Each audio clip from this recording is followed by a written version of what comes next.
पैदाइश जो है वो फैसलाबाद के करीब एक गांव है, जड़ांवाला से आगे, वहाँ की है।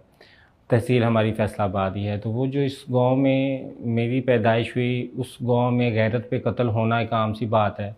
दुश्मनियाँ होना, अब भी आप सुनते हैं कि फ़लाँ गांव में दुश्मनी हुई, 10 लोग मारे गए बाद। तो मतलब वो ऐसे एक गांव के अंदर जहाँ जहालत, जहाँ पे तालीम है नहीं, अभी तक वहाँ स्कूल नहीं है। तो वहाँ पे ये सन 90s की बात है कि मेरे अम्मी और अब्बू जो दोनों हैं उसी गांव के हैं, बिल्कुल फैमिली पीछे से हमारी उसी गांव की रह रही थी। तो दोनों वहीं के रहने वाले थे, और फिर जो मेरे नाना और दादा जो थे वो आपस में भाई हैं दोनों। तो बस फैमिली में कुछ जो है वो दुश्मनियाँ और वो चीज़ें और वो ऐसी थी जिसकी जिसकी भेंट फिर मेरी माँ चढ़ी, क्योंकि जब मेरी माँ की शादी हुई तो वो जितनी ख़ानदानी दुश्मनियों का बदला था वो मेरी माँ से फिर लिया गया। उसे मारना, पीटना, ज़लील करना, खाना ना देना। तो लेकिन मेरी माँ जो थी वो चूँकि एक मशरकी सन 1990 की औरत थी, जो बर्दाश्त और जो घर ना टूटे और जो बेटी मुँह दिखाने की काबिल नहीं रहेगी, खामद ने छोड़ दिया, तो उस माइंडसेट के साथ उन्होंने हर चीज़ को बर्दाश्त की। उन्होंने कहा नहीं चलो आज नहीं तो कल मेरा खामद मान जाएगा, वो कर देगा। मामू मेरे ने कहा डोली तुम्हारी भेजी थी, जनाजा वापस आए, खुद ना वापस आना। तो वो उस माइंडसेट की एक जो औरत थी। खैर क्या हुआ कि इसी तरह से मेरे बड़े भाई और बहन की पैदाइश हुई। लेकिन उसके बाद जब मेरी पैदाइश की बारी हुई तो मेरे अब्बू जो हैं वो एयर फोर्स के अंदर चीफ वारंट ऑफिसर है, एक बड़े ओहदे पे। तो वो छुट्टी आते होते थे गाँव। तो मेरी पैदाइश के वक्त हालात ज़्यादा बिगड़ के और मेरे अब्बू जो है वो मेरी अम्मी से अलहदा हो गए, उन्होंने एक और शादी कर ली। एक तो ये सदमा मेरी माँ को बहुत ज़्यादा शिद्दत से फ़ील हुआ। फिर उसके बाद मैं अभी हमल में थी मेरी माँ, तो मेरे बाप ने मेरी माँ को तलाक भिजवाई। वो ये चीज़ें सडनली मेरी माँ जो है वो चूँकि पहले ही एक उसको इतना तशद्दुद के साथ रखा गया, और फिर ये चीज़ें बिल्कुल ही मतलब उसको ये मायूसी हो गई कि मेरी कोई कोशिश काम ना आई। मैंने इतना जुल्म सहा, सब कुछ बर्दाश्त किया कि चीज़ें ठीक होंगी, लेकिन ये ना होंगी। वो तलाक पे तो फिर गाँव में एक बड़ा हंगामा मच गया। वो हमारे घर में तो कहराम मच गया, वो तो जनाजे जैसा समा हो गया। बेटी वापस आ गई है, लोग अफ़सोस करने आ रहे हैं, रो रहे हैं। फिर आपको पता है हमारे माशरे की एक आदत है कि दुखी को मज़ीद दुखी लाजमी करना है, कि मतलब अगर दुखी थोड़ा सा खुश हो जाए तो हम हैरत में पड़ जाते हैं एक दूसरे के साथ कि यार वेख कोई बड़ा ढीठ इंसान है, इन्ना दुख काट के भी ते खुश हो रहा।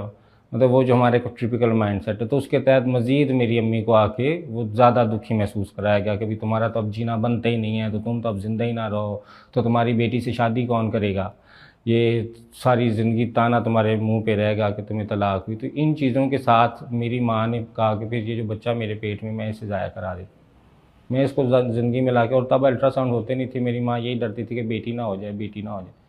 डॉक्टर ने अलबत्ता दवाइयाँ शवाइयाँ दी, लेकिन वो नहीं हुआ। तो फिर डॉक्टर ने कहा कि ये ज़ाया नहीं हो सकता, अब आपको इसे पैदा करना पड़ेगा। लेकिन मेरी अम्मी तब बड़ी कमज़ोर हो गई, बहुत ज़्यादा। फिर डॉक्टर ने ये भी कहा कि आपका बचना भी मुश्किल है डिलीवरी में, दोनों में शायद एक बचे। लेकिन जब मैं डिलीवर हुई तो दोनों बच। लेकिन हुआ इस तरह से कि फिर वो मैं 8 महीने की थी, तो वो जो मेरे 8 महीने पैदा होने के बाद जो मेरी माँ ज़िंदा रही, वो इसी दुख और ताने में और अस्पताल में और डॉक्टर के पास ही रही। तो जब मेरी माँ का आखिरी वक़्त आया तो तब वो हमारे गांव से काफ़ी दूर है जड़ांवाला, तो वहाँ पे साइकिल पे बिठा के मेरे खालू लेके गए मेरी माँ को, और वो अकेले थे तब वहाँ पे। तो तब मेरे डॉक्टरों ने कहा कि अब ये ख़त्म हो चुकी है, ये मरने वाली है, अब इसका तो एंड हो गया है। तो तब मेरी माँ ने कहा कि भाई इसको मैं तब 8 महीने की थी, तो कहा कि इसको मेरे सीने पे डाल दो, ये इसको सुला दो। तो मैं अपनी माँ के सीने पे जब मुझे लिटाया तो मैं बड़ा चीखूँ चिल्लाऊँ, चुप ना करूँ। तो मेरी माँ जो है वो कलमा पढ़ने लग पड़ी कि भी मेरा आखिरी वक्त आ गया। तो मेरा खालू कह के नहीं आप परेशान ना हो, कुछ नहीं होता। लेकिन तब मेरी माँ वफ़ात हो गई। और उसके बाद फिर आपको पता है एक यतीम और ऊपर से फिर खुसरा, मेरे फिर ये 2 चीज़ें थी मेरे साथ, एक यतीमी वाला आंसर भी नहीं।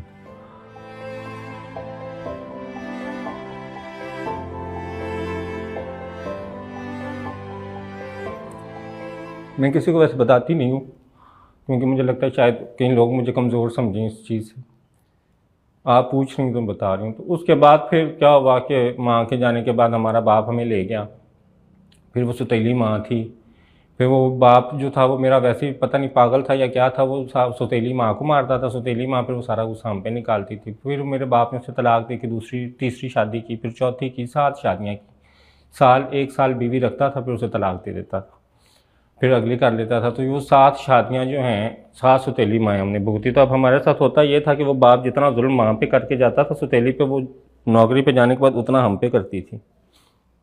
लेकिन बस ये है कि उस वक्त हम यही सोचते थे तीनों बहन भाई कि पता नहीं ये हम मरेंगे कब। आप स्कूल जाती थी? हाँ, स्कूल तब चूँकि वो मेरा अब्बू फ़ौजी था, तो वो फ़ौजियों के स्कूल में फ्री एजुकेशन थी, तो वहाँ पे जो है दाखिल हमें कराया था। तो किताबें और यूनिफ़ॉर्म वो मेरे चाचू के चूँकि जो बच्चे पढ़ते थे, तो उन्हीं की हमें फिर वो लेके दे देते थे।